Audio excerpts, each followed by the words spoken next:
Hello everyone. We have a game with the black pieces against Mr. Crans, rated 1759. He opens up with the London. We're going to hit him with c5. Very direct move, attacking his center. They play e3, defending the center. Makes sense. We're going to play d5, putting another pawn, attacking the center, and he just casually develops a knight. Fine. His knight looks at the center. Fine. We're going to develop our knight, which also stares at the dark squares in the center.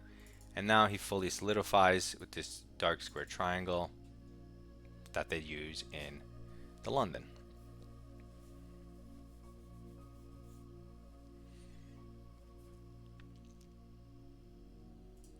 We can continue developing our light square bishop.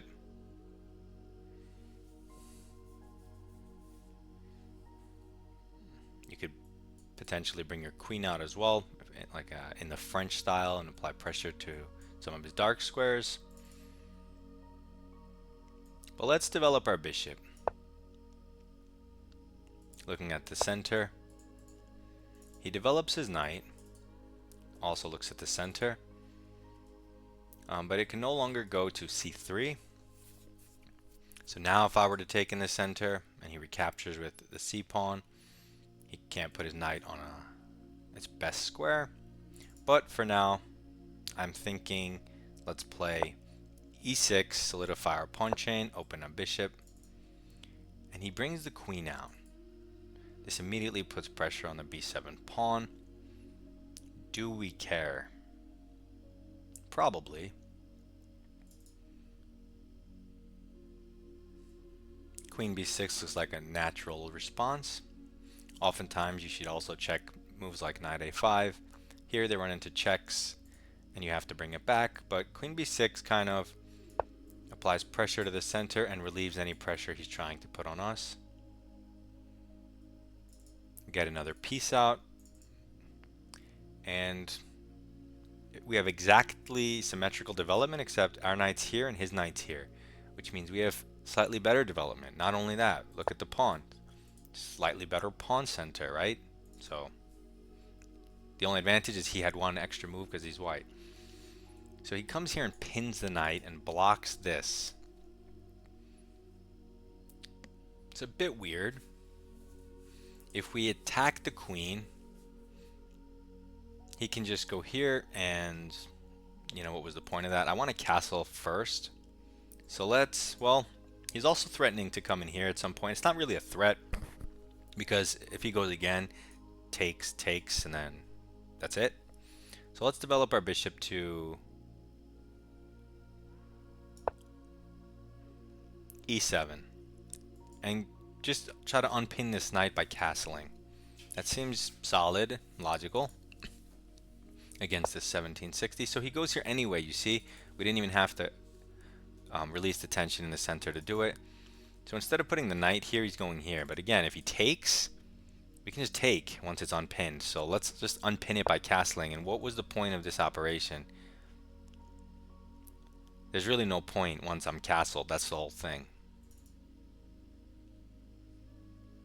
It's kind of just like a waste of moves, because now you don't really want your bishop or your queen here. So he takes. Do we want to take with the queen or the pawn? There's also this intermezzo, but after... That's not a move, actually. If we take here, his rook's under attack. He could just castle. And then if we take the bishop, his pawn's hanging and our pawn's hanging.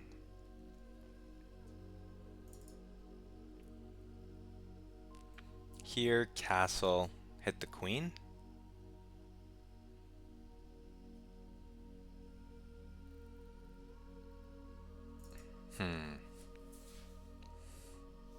I think I should throw that in. Although if I throw that in, he throws this in. I get a pawn, he gets a pawn. This comes with check. I'm going to throw it in. I don't know. His position looks a little loose. I'm castled, so even if he takes like one pawn or two pawns, the rest of my position is totally solid. But I mean, I guess that's true for him once I get rid of these pawns, but his knight's a little awkward. Still uncastled. I don't know. This bishop is really annoying if he can't put a rook on b1. I feel like something's weird for him here. Okay, so he does just castle.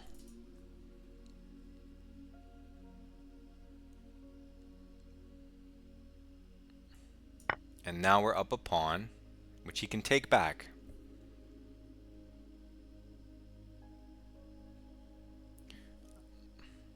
But the thing is, he can never really jump his knight in here as long as I'm pressuring this knight. So that's why he goes back home to try to just consolidate his whole position. But the problem with this is I'm up a pawn and I can take a second pawn. And if he goes here, maybe I can defend it somehow.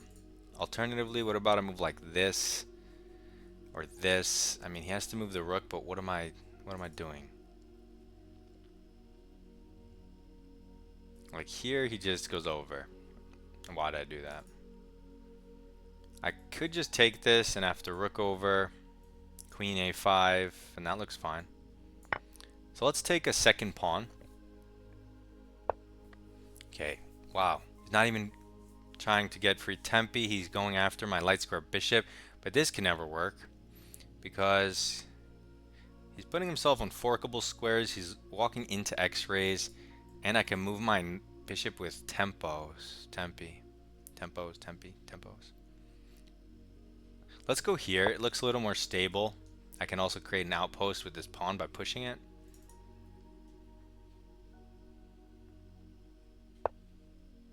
Okay, he hits my queen. But I don't think this intermezzo matters. I still can go here.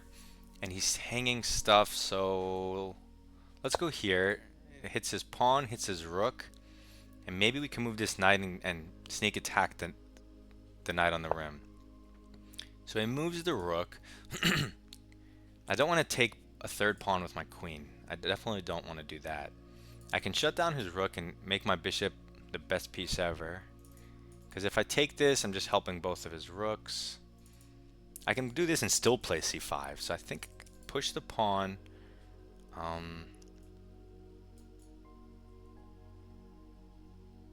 It's also h6, potentially threatening the fork, but that's kind of obvious. So let's just release the pressure on this pawn and solidify our bishop. We're up 2 pawns. His bishop is worth at least a rook. He should try to trade it with a knight somehow. So he sticks his bishop in here. Okay. But now I think maybe I can utilize this x-ray I've been talking about. What if I jump my knight here and hit his dark square bishop and his knight? If he goes here, we can just take the bishop. Let's do that. Double attack. I want to trade as much stuff as I can right now. Okay, so he moves the knight back. I'm definitely going to take his bishop. Okay, he takes here, which threatens this and this. Taking c5 instead of the bishop is probably a huge mistake. I could also move my bishop. But I'm not going to, maybe?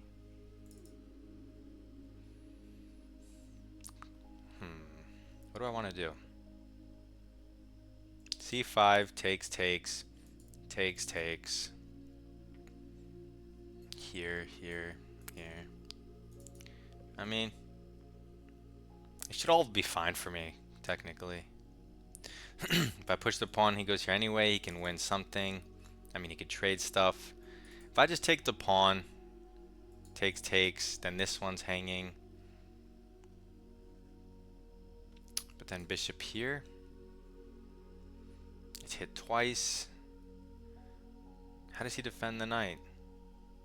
That might actually work. Let's do that. Let's take this third pawn because he's going to end up winning a pawn. I still want to be up a little bit of material, so I mean, you could also move the bishop probably, but I don't even care. He doesn't go for the bishop. He takes the pawn.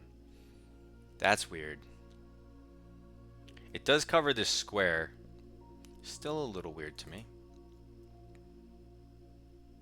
Okay, I can put it here. If I go for the tempo and he attacks my queen, I have to still block the bishop. I could potentially go here. It's a little messy. I say let's just go here and then kick his knight. His knight's trapped in the sense that he'll have to trade it if he moves it. Considering the position, I'm much more active, of course. I'm up material. 2 bishops against 2 knights. Connected pass pawn.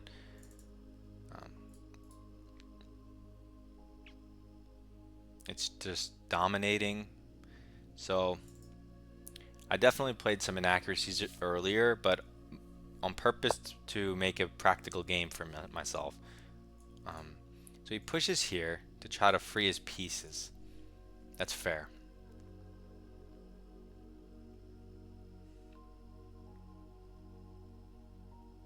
However, although we can't go this way, the drawback of this move is this square. We can go that way. And again, how does he protect the knight that's hit twice and can't be defended by a rook? Does he automatically lose an exchange here?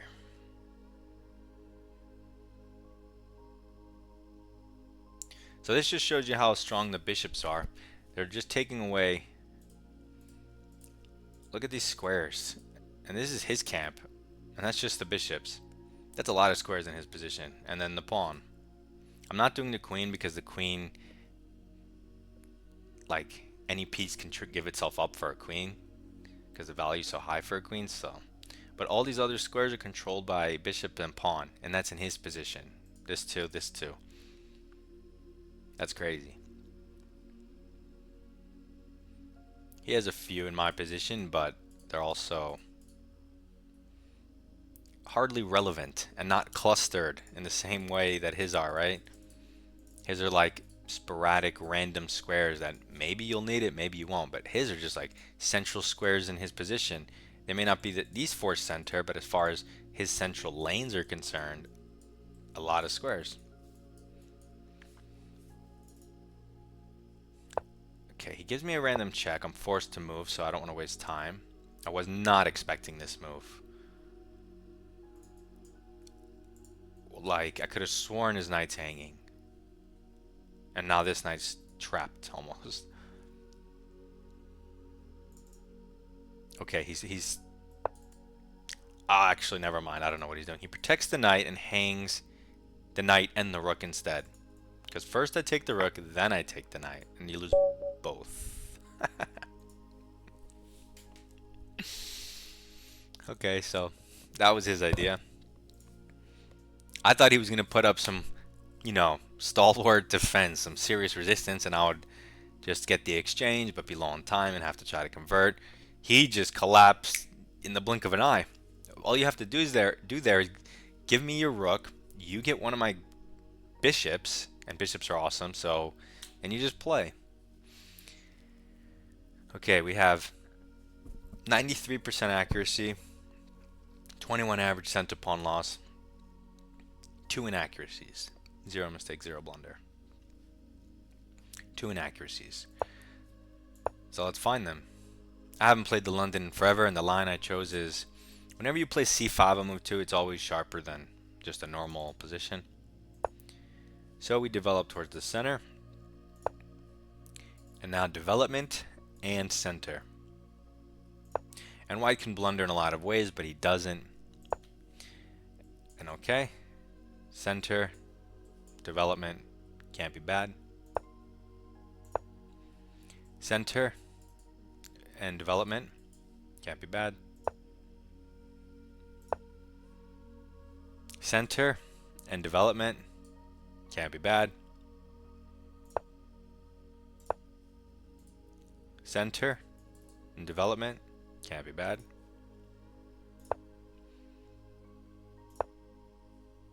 Development and still center. You can see that even you say, oh, you're just blocking the queen, but every single move I made still impacts and influences the center. Every single move I made so far influences the center. And as of this moment, black is better. I didn't do anything crazy. I brought out my knights, my bishop, my queen, just because he brought his queen. And you're better all of a sudden. And it's like I told you, we had, before he played this bishop move, symmetrical development, except my knight is better than his knight. And then we have the symmetrical center, but my c-pawn is on the 5th, his is on the 3rd. We have better development and a better center. Should be slightly better. He's compensated by the fact that he goes first, but we're a little better. And so the computer is saying that c4 is a move, which I mentioned it, but after c4, he's going to go, I'm assuming, here, and your follow-up. You just play a normal game. I looked at a6 too, but you're not even threatening the bishop because it's pinned, so I didn't even bother with any of this. The computer apparently has some long line. You could probably go down. That's the same evaluation, so what's the point? Yeah, okay, so this is what they consider my second inaccuracy, developing and getting ready to castle. That's crazy. If he takes the pawn, why is this a problem? Just take it to bishop. Yeah, it's not a problem. Okay, and then castle. King safety. Our position's awesome. I mean, it's not awesome or overwhelming or anything like that. It's just slightly better than white's. Better knight, better center. And he has these two pieces, the bishop and queen, which are, without that pin, they don't belong here. So he gives up the bishop, which is crazy, because our light square bishop is slicing through his position. And like we saw in the game, you couldn't put a rook here. You can't put a bishop on d3 because you don't have one anymore. Terrible decision by him. And it's already minus 1.4. And that's what I mean by these pieces no longer belong here. That's proven by the engine, because you can test that. Do they belong here? Well, if he takes and it's good for white, then all of this made, or if it's even, it all makes sense for him. But because you don't want to give it to bishop, that's how you can, and it goes to minus 1.4. That's how you know this is bad and they don't belong there. We throw in this move. It's just probably not even best. Yeah, you should just take the bishop. It's even a little bit better. Barely. They're both the top two moves, but so what's the line? You just take here, and you, of course, you're super solid. You know, you can't complain about anything. But I wanted to take the riskier approach. So they're both minus 1, essentially. I take the riskier approach. So what's his best move? It is to castle. And then we take the bishop. Force move. And then they want him to go queen b3 and just queen trade before I take all his stuff. But I'm still up a pawn with a better position, so... Well, that's why it's minus 1. Okay. But he doesn't do that. He goes all the way back, which is understandable, but... Because you want to consolidate. The problem is, like I mentioned when he made this move, I'm up a pawn. I can take another pawn. They still want me to create this outpost right now. Well, c4, bishop d3, and taking c takes d are all over +2. They really hate my move? No. They didn't even give this an inaccuracy. Why not? It's minus 1.7. I guess that's not enough from point to minus 2. Either way, I knew this felt weird because he can get tempy and like I'm running my queen all over the place. But I was planning on queen a5, so like here, queen a5, and yeah, it's still over minus 1. He can do this, but at this we were calculating, and then we calculated he takes here. A little unnecessary. So an easier approach would be, let's say, instead of taking the pawn, we hit the rook with tempo, we solidify the outpost, and he still can't hit the queen, so the queen just chills here. So that's why they don't want you to ever move the queen, because he can never kick it. Yeah, that's pretty bad for him. And now he doesn't even get this queen trade or this queen trade. Yeah, that's pretty bad. We did this outpost afterwards, because it is an idea. First we take the pawn. Now he hunts the bishop. Now that we're provoked, we go in the outpost, minus 3.5. He hits our queen, but this looks super weird as your queen can literally go anywhere. We go to a5, best square, because it protects and attacks, multi-purpose.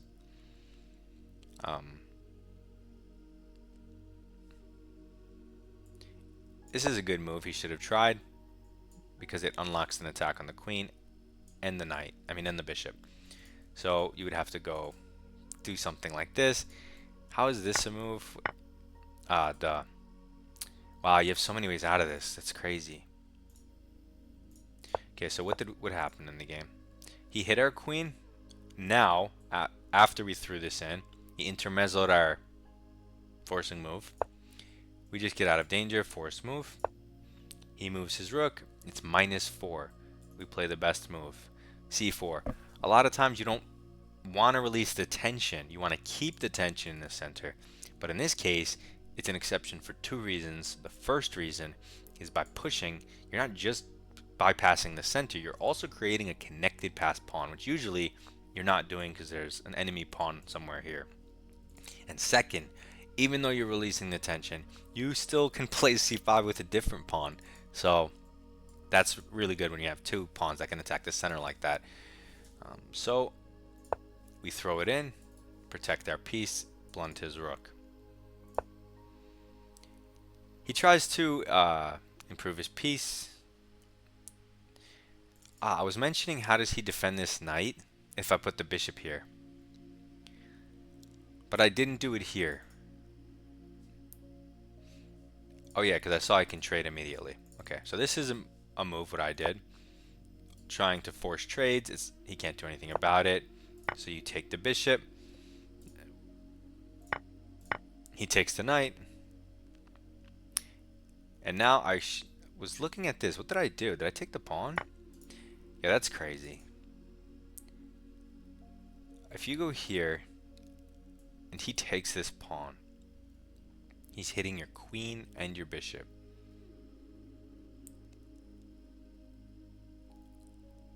Right? Am I crazy? So you just protect your bishop any way you want. But then he takes your bishop, right? So like, and then you don't have that pressure that I was looking for. Yeah, so I don't really like their suggestion here. Although their top suggestion is bishop a3, which makes a lot more sense. But I take the pawn, still completely winning and fine. And I thought here we were going to have a game. He was going to take the bishop, and I was going to take back. And then this pawn's loose, so like this. But I was going to go here and crush him because I thought he couldn't defend this. So he can't even take this pawn. And I was going to play this position, and I said, okay, I'll probably lose the d pawn. But his dark squares are kind of terrible, and he doesn't have a dark square bishop. So it's still minus 2.7. This is what I expected from him. But then he took this pawn, which is a horrible decision, automatically giving me over -4. Attacking the bishop, force move. And now we asked ourselves on stream, or on camera, what's the drawback of the move? Releases control of the square. What's the best move? Bishop f4. It's not coincidence. I mean, it is coincidence that it also happens to be the best move, but you still need to look for the drawbacks, because a lot of times once you just see what those are, they may very well be the best moves and you won't have to look for other stuff. So just if you start with those, it makes a lot of sense, because that's the same thing as saying, how has the position changed, right? On every turn, you have to take stock of that. How has the position changed? Well, no longer defends the square. It's just another way of saying the drawback. But okay, so the position has changed in that now we can double attack the knight, which is indefensible by pieces unless they hang the pieces. So what is his best move? Like I mentioned, give up the rook for the bishop. So just move the knight. We take, he gets our dark square bishop, and fine, we still have a strong light square bishop, but at least he took a strong dark square bishop. It's still losing, but it was a much better try than what he did, which was random check, which makes his position worse. It entrenches his knight deeper where it shouldn't be. And then he hangs the rook followed by the knight, which is just garbo. But then he panicked. Immediate panic.